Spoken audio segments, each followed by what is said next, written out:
Once upon a time, in the heart of the African savannah, there lived a curious little elephant who was always asking questions. He had a long nose, so long that it could reach the highest trees, and he used it to smell the delicious fruits that grew on them. One day, the little elephant decided to ask his family a question that had been bothering him for some time.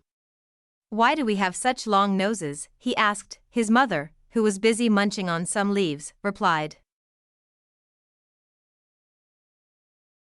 "It's because we need them to reach the highest branches of the trees and get the best food."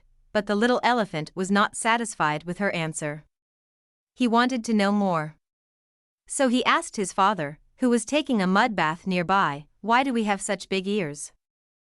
His father looked at him with a twinkle in his eye and said, "We have big ears so that we can hear the slightest sound in the savannah and stay away from danger." Again, the little elephant was not content with this answer.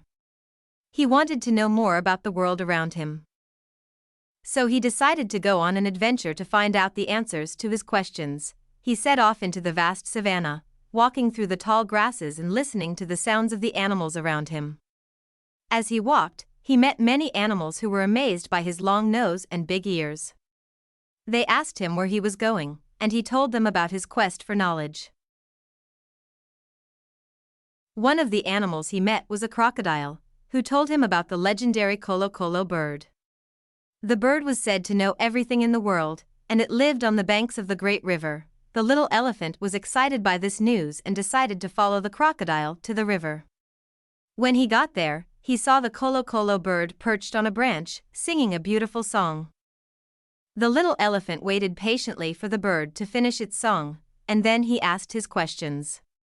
"Why do we have long noses and big ears?" he asked. The kolo bird replied, "You have long noses and big ears because you are the elephant's child. And the reason you are the elephant's child is because you asked too many questions."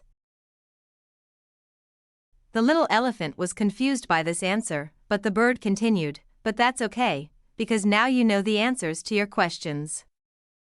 And that's the most important thing of all." The little elephant thanked the kolo bird and headed back to his family, feeling wiser and more content than ever before. And from that day on, he never stopped asking questions and seeking knowledge about the world around him. The moral of the story is that curiosity and a thirst for knowledge are important virtues that should be encouraged and celebrated. It's important to question and seek answers in order to gain a deeper understanding of the world around us. By asking questions, we can learn new things, broaden our perspectives, and become wiser individuals. So never stop asking questions, and always strive to expand your knowledge and understanding.